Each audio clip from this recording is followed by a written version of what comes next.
ناس كتير كلمتهم بيشوفوا إن ال ABC هو مجرد حاجة تخص المحاسبة، وجزء من السبب ده ممكن يكون ببساطة إن ال ABC غالبا بيتعمل جوه أقسام المالية أو الفاينانس. بس ما تفهمنيش غلط، في جزء تكنيكال كبير علشان تطبق ال ABC بنجاح، وحسب تعقيد النموذج ممكن يكون معقد فعلا. لكن أنا شايف إن ال ABC وسيلة لحل مشاكل البيزنس مش بس مشاكل محاسبية. المحاسبة في الحالة دي تعتبر مجرد مدخل input لنظام الاي بي سي، وعلشان كده مهم جدا انك تعرف توصل نتائج الاي بي سي بطريقه تحترم متطلبات المحاسبين، والاهم تركز على احتياجات البيزنس نفسه ويكون ما فيهاش اي مفاجآت كبيره. الموضوع ببساطه انك تقعد شويه تكتب النتائج اللي وصلت ليها، وبعدين تقابل الستيك هولدرز المعنيين بالاي بي سي وتشرح لهم التحليلات اللي طلعتها خطوه بخطوه حسب تعقيد النموذج بتاعك. التفاصيل اللي في التقرير ممكن تختلف، بس الهيكل العام المفروض يفضل ثابت نسبيا. مفيش طريقه واحده صح، بس على الاقل انا برشح ان تقرير الاي بي سي بتاعك يحتوي على الاقسام اللي هقول لك عليها دلوقتي.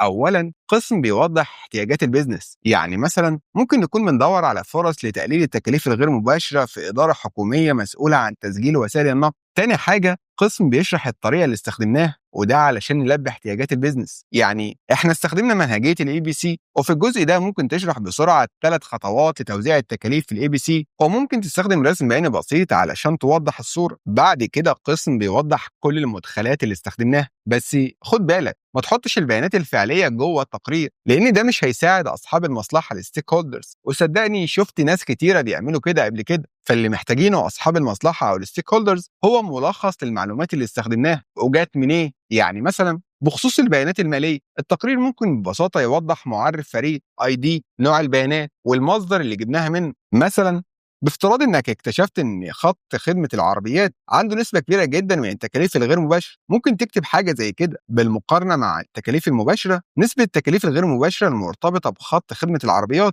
هي اكتر من 60%، وده تقريبا ضعف باقي خطوط الخدمه. شايف هنا احنا عملنا ايه؟ احنا خدنا ارقام خام وحولناها لمعلومه مفيده وسهله توصل للاداره وتقدر تستخدمها فورا لتحقيق اهداف. ولو انا كنت مدير كنت هكون مبسوط جدا من التحليلات دي. دلوقتي هنبدا نتكلم عن اطار عمل اي بي سي مستدام. المنظمات دايما بتحاول تلاقي التوازن الصح ما بين الفايده اللي الاي بي سي بيقدمها وبين الموارد اللي محتاجه علشان تدعم اطار يكون مستدام. انا شفت اي بي سي بيتطبق بنجاحات متفاوته، اكيد بيتطلب مهارات معينه علشان يتعمل نموذج طويل المدى، بس النجاح في الاي بي سي مش بس انك تجيب الناس الصح وتقول كده تمام. طيب ايه اللي فعليا محتاجه علشان الاي بي سي ينجح على المدى الطويل؟ خد عندك شويه خطوات عمليه جمعتهم من خلال خبرتي البسيطه. اولا، الموارد، الريسورسين. ايوه، قلت ان الموضوع مش بس الناس الصح، بس فعليا المهارات الصح جزء مهم جدا من الحل. لو عندك محاسب اداري عنده خبره في الفريق ده بيكون بدايه ممتازه. تاني حاجه، درجه التفصيل. انا مش قادر اعد المرات اللي شفت فيها نماذج اي بي سي متفصله بزياده. طب ما التفصيل ده حاجه كويسه؟ اكيد لا.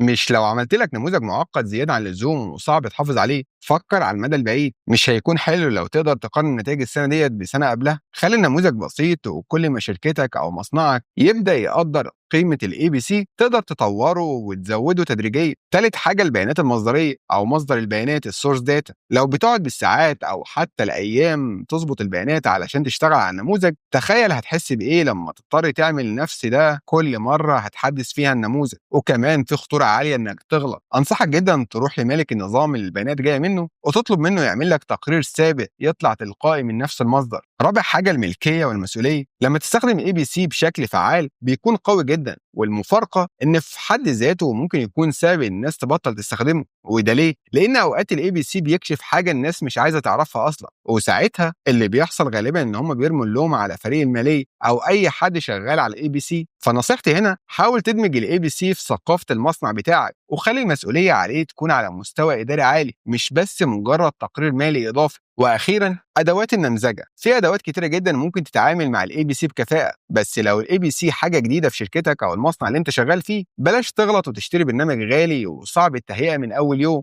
انا بنصح بشده تبدا ببساطه وتجرب تبني نموذج على اداه بسيطه زي اكسل، ولما تكونوا مستعدين تفكروا في النقل لاداء اكتر تطورا. بعدين لما تطبق الخطوات ديت هتبقى فعلا ماشي في اتجاه بناء اطار اي بي سي مستدام. ولو عملت ده فعلا صح، اضمن لك ان مش بس شركتك او المصنع اللي انت شغال فيه هيقدر قيمه الاي بي سي، لكن كمان هيبداوا يسالوك ايه تاني ممكن نعرفه من خلال الاي بي سي. وقبل ما تجري وتطبق مهارات التكلفة على أساس النشاط الجديدة اللي اتعلمتها واللي أنا عارف إنها أكيد حماسية، خد شوية نصايح بسيطة تضمن لك إنك تطلع نتائج مظبوطة. أول حاجة، تواصل مع الستيك هولدرز. نموذج الاي بي سي القوي بيعتمد على علاقات قوية، ومن خلال العلاقات ديت هتقدر توضح فعليا قيمة الاي بي سي، وكمان إنك تفضل دايما فاتح باب الحوار هيضمن إنك تقدر توضح أي سوء تفاهم لو حصل. تاني حاجة، ابدأ ببساطة. ابدأ بأداة بسيطة زي إكسل، مش لازم تروح مباشرة على أنظمة معقدة من أول يوم. اتعود على الاي بي سي وخليه جزء من شغلك الطبيعي اليومي. وأخيرا، اعرف ازاي تقدم شغلك بشكل كويس. شفت شغل ممتاز على نماذج اي بي سي، بس للأسف بيتقدم بشكل ضعيف ومش واضح للستيك هولدرز، فمش كفاية انك تبني نموذج شكله حلو، لازم كمان تقدر تترجم النتائج ديت بطريقة بسيطة توصل للي بياخد القرار وتخليه حاسس ان هو فاهم ومستعد يتحرك. فكده يا بطل، خلاص دي كانت التكلفة على أساس النشاط الاي بي سي، ودلوقتي المفروض تكون مرتاح جدا انك تقدر تطبق المفاهيم دي في البيزنس بتاعك. وممكن تتواصل معايا من خلال واتساب، هكون مبسوط جدا ان اسمع رايك. شكرا جدا انك خدت من وقتك وتابعت الكورس ده،